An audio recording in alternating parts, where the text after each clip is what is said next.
Lesson 1 accounting and taxation. इस chapter में हम बेसिक्स ऑफ अकाउंटिंग एंड जो भी टैक्सेस लेवाए होते हैं इंडिया में उनके बारे में जानेंगे। यदि आप अकाउंटिंग बैकग्राउंड से नहीं हैं तो कुछ बेसिक टर्म्स जो अकाउंटिंग में यूज़ होती हैं, यानी कि बिजनेस करते समय या फिर आप एक अकाउंटिंग सॉफ्टवेयर यूज़ कर रहे हैं तो कुछ एक टर्म्स जो जानना ज़रूरी है उनको हम डिस्कस करेंगे। एंड टैक्सेशन पार्ट जो इंडिया में कैसे फॉलो होता है, हालांकि अभी काफ़ी टैक्सेस सब्स्यूम हो गए हैं जीएसटी में, तो हमारा मेजर फोकस जीएसटी पे ही रहेगा। ये सब हम इस चैप्टर में डिस्कस करेंगे।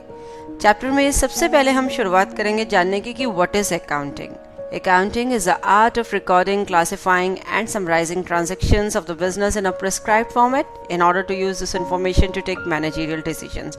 यानी कि अकाउंटिंग एक आर्ट है जिसमें कि आप रिकॉर्ड करते हैं, एंट्रीज को क्लासिफाई करते हैं एंड समराइज करते हैं एक प्रिस्क्राइब्ड फॉर्मेट में, जिससे कि एक डिजायर्ड जो रिजल्ट है, इंफॉर्मेशन है, वो आपको मिल पाए। किसी भी बिजनेस का मेन मोटिव होता है प्रॉफिट अर्न करना, एंड प्रॉफिट अर्न हुआ या लॉस इंकर हुआ, ये सब आप तभी जान सकते हैं जब आपने एक फाइनेंशियल जो ट्रांजैक्शंस हैं वो रिकॉर्ड करी हो फॉर अ पीरियड। अकाउंटिंग जो है कुछ एक लॉजिक, कुछ एक कंसेप्ट्स पे बेस्ड है। There are certain general concepts upon which accounting is based. यहाँ पे हम 3 मेन कंसेप्ट्स डिस्कस करेंगे, जिसमें सबसे पहला है business entity concept. According to this concept business जो है एक सेपरेट एंटिटी है अपने ओनर से, यानी कि business entity can be a company, firm और प्रोप्राइटरशिप। फॉर एग्जाम्पल कमल चोपड़ा एक बिजनेसमैन है जिन्होंने एक कंपनी स्टार्ट करी चोपड़ा एंड एंटरप्राइजेस के नाम से। तो कमल चोपड़ा एंड एंटरप्राइजेस दोनों एकदम अलग एंटिटीज है। इसके बाद हम बात करते हैं डुअल एंटिटी कंसेप्ट की, यानी कि डुअल एंटिटी कंसेप्ट इंडिकेट करता है कि each transaction is recorded into 2 different accounts. World wide dual entity concept he follow होता है, यानी कि कोई भी ट्रांजैक्शन अगर हुई है तो मिनिमम 2 अकाउंट्स तो उसमें अफेक्ट होंगे ही। 2 से ज्यादा हो सकते हैं लेकिन मिनिमम 2 अकाउंट्स अफेक्ट होंगे।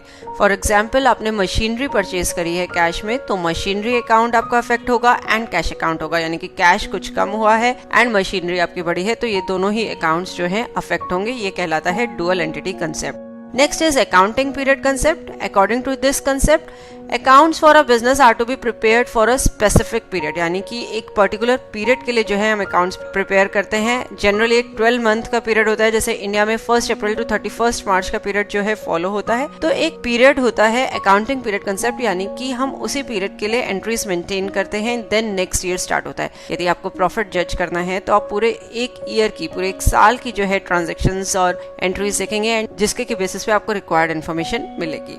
इसके बाद हम डिस्कस करेंगे golden rules of accounting. Accounting के गोल्डन रूल्स क्या हैं?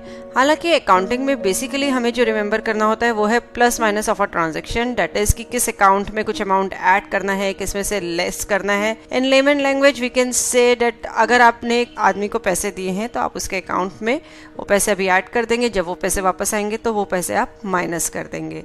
सिमिलरली अकाउंटिंग जब आप करेंगे तो आप प्लस माइनस की जगह debit and credit terms use करेंगे। अब ये बहुत सिंपल लग रहा है कि प्लस कर दिया एंड माइनस कर दिया, लेकिन ये जज करना कि कौन से अकाउंट को डेबिट करना है एंड कौन से अकाउंट को क्रेडिट करना है वो हम आगे डिस्कस करते हैं। इन चीजों को डिस्कस करने के लिए कि किस अकाउंट को डेबिट करना है या किस अकाउंट को क्रेडिट करना है, 3 गोल्डन रूल्स हैं अकाउंटिंग के, हम उनको डिस्कस करते हैं। 3 गोल्डन रूल्स जो हैं हमने अकाउंट्स के बेसिस पे क्लासिफाई की हैं। First is real account, second nominal account and third personal account. Real account के केस में जो रूल फॉलो होता है वो है debit what comes in and credit what goes out, यानी कि जो चीज आपके पास आ रही है, जो जिस अकाउंट में आ रही है उसे आप डेबिट करेंगे एंड जिस अकाउंट से जा रही है उस अकाउंट को आप क्रेडिट करेंगे। Second is nominal account. Nominal account के केस में जो रूल आपका फॉलो होगा वो है debit all expenses and losses and credit all incomes and gains, यानी कि कुछ भी आपके एक्सपेंसेस हैं या कुछ आपको लॉस हुआ है तो वो आप डेबिट करेंगे, एंड कोई इनकम है या गेन्स हैं, कुछ फायदा हुआ है तो वो आप हमेशा क्रेडिट करेंगे। नेक्स्ट है पर्सनल अकाउंट। पर्सनल अकाउंट के केस में जो रूल फॉलो होगा वो है debit the receiver and credit the giver, यानी कि जिसको पैसा मिला है उसे डेबिट करेंगे एंड जिसने दिया है उसे आप क्रेडिट करेंगे। तो ये 3 हमारे गोल्डन रूल्स हैं अकाउंटिंग के, जिनको कि यदि आप बाय हार्ट लर्न कर लेते हैं तो कभी भी आपको डेबिट एंड क्रेडिट एंट्रीज में कंफ्यूजन नहीं होगी, एकदम क्लियर होगा कि कौन से अकाउंट को डेबिट करना है एंड कौन से अकाउंट को क्रेडिट करना है। इसके बाद कुछ एक बेसिक अकाउंटिंग टर्म्स हम डिस्कस करेंगे, बहुत ही सिंपल और जनरल एंड जो सबसे ज्यादा यूज होने वाले अकाउंटिंग टर्म्स हैं जिनको कि जानना भी जरूरी है, उनको हम डिस्कस करेंगे। इसमें सबसे पहले है डेबिट एंड क्रेडिट। अभी हमने हालांकि काफी डिस्कस किया है। Debit and credit refers to addition to और subtraction from an account. Real account हमारे होंगे cash, goods, stock, furniture. Nominal account salaries, interest, profit, loss on sale of account. Personal account हमारे होंगे capital account, bank, persons account like Ramlal and sons, Shyamlal and sons, इस तरीके से आपके personal account होंगे। इसके बाद हम डिस्कस करेंगे assets are resources owned by a company, it can be anything that enables a business to get profit, यानी कि जो चीजें आप ओन करी हुई हैं, जिन पे आपका मालिकाना हक है और उनसे आपको कुछ प्रॉफिट हो रहा है। फॉर एग्जांपल मशीनरी है, बिल्डिंग है, कोई लैंड आपने एक्वायर करी, ये सब एसेट्स हैं। And liability can be defined as something that a business owes to a third party in the form of an application to pay. For example loan, यदि आपके कोई लोन है जो आपको रीपे करना है तो वो आपकी एक लायबिलिटी है।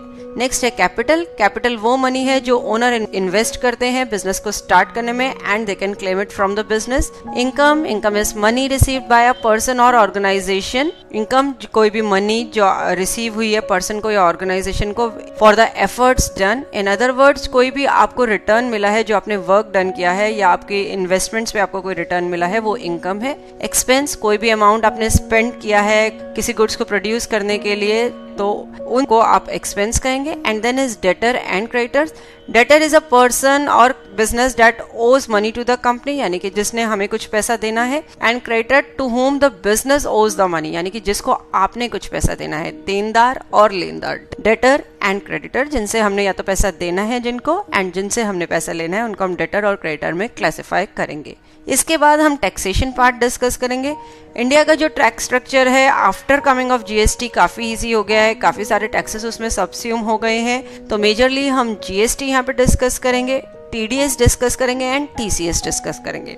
सबसे पहले हम शुरुआत करते हैं जीएसटी से, यानी कि गुड्स एंड सर्विसेज टैक्स। ये एक इनडायरेक्ट टैक्स है जिसने कि बहुत सारे टैक्सेस को इंडिया में रिप्लेस किया है। जीएसटी के अंडर 3 मेन जो आपको टर्म्स याद करनी है वो है CGST, SGST and IGST. CGST is charge on sales within state, यानी आपकी जब भी कोई लोकल ट्रांजैक्शन हुई है, विद इन स्टेट ट्रांजैक्शन हुई है, तो आप सीजीएसटी एंड एसजीएसटी चार्ज करेंगे, यानी सेंट्रल को जो टैक्स जाएगा एंड स्टेट को जाएगा वो इक्वली डिवाइड होगा। फॉर एग्जांपल 14% अगर आपका जीएसटी चार्ज हुआ है किसी आइटम पे तो 7% सीजीएसटी में जाएगा एंड 7% एसजीएसटी में जाएगा। नेक्स्ट इज आईजीएसटी, यानी कि आपने कोई सेंट्रल ट्रांजैक्शन करी है, सेंट्रल में सेल करी है अपने स्टेट के आउटसाइड, तो आईजीएसटी आप चार्ज करेंगे। ये टोटल जो है आपका सेंट्रल गवर्नमेंट को ही जाएगा, यानी कि अगर आपने 14% जीएसटी चार्ज किया है सेंट्रल की ट्रांजैक्शन में तो ये जो 14% टैक्स है ये सेंट्रल गवर्नमेंट को जाएगा। मोस्ट केसेस में जो कि टैक्स स्ट्रक्चर अंडर जीएसटी जो फॉलो होगा वो ये है कि यदि अभी हमने डिस्कस भी किया है कि विद इन स्टेट सेल है तो सीजीएसटी प्लस एसजीएसटी जो आपका चार्ज होगा, एंड दूसरी स्टेट में यदि आपने सेल करी है तो आईजीएसटी चार्ज होगा। There is only one type of tax जो कि सेंट्रल गवर्नमेंट के पास जाएगा। नेक्स्ट टैक्सेशन में हम टीडीएस पार्ट डिस्कस करेंगे। TDS is tax deducted at source और TDS is a means of collecting income tax in India, यानी कि आप टीडीएस जो है एक तरह का आपका डायरेक्ट टैक्स है जो कि आपकी इनकम पे है, आप पे करते हैं। डिफरेंट टीडीएस कैटेगरीज हैं जैसे कि interest from bank, rent on building machinery, commission और brokerage, fees from professional services, तो ये सारे जो है टीडीएस के अंडर फॉल करते हैं। नेक्स्ट है TCS. TCS is tax collected at source और TCS is a means of collecting income tax in India collected by the seller of a specified goods from the buyer at the time of sale of such goods. For example यदि आपने कोई scrap cell किया है किसी particular person को, let's say 10,000 का, तो आप 10,100 उस पर्सन से कलेक्ट कर सकते हैं। 100 रुपीज जो है एस टीसीएस है 1% टैक्स रेट के हिसाब से। तो जो सेलर ऑफ गुड्स है उसी टाइम पे जो है टीसीएस जिसने गुड्स परचेज करे हैं उस पर्सन से कलेक्ट कर सकता है। ये टीसीएस का कंसेप्ट है। पार्किंग लॉट्स में ये यूज होता है, स्क्रैप की सेलिंग पे ये यूज होता है। इस चैप्टर में हमने basic of accounting, basic accounting terms, 3 golden rules of accounting and taxation part यानी कि GST, TDS and TCS discuss किया। देखने के लिए धन्यवाद और वीडियोस के लिए हमारे YouTube चैनल पर सब्सक्राइब करें।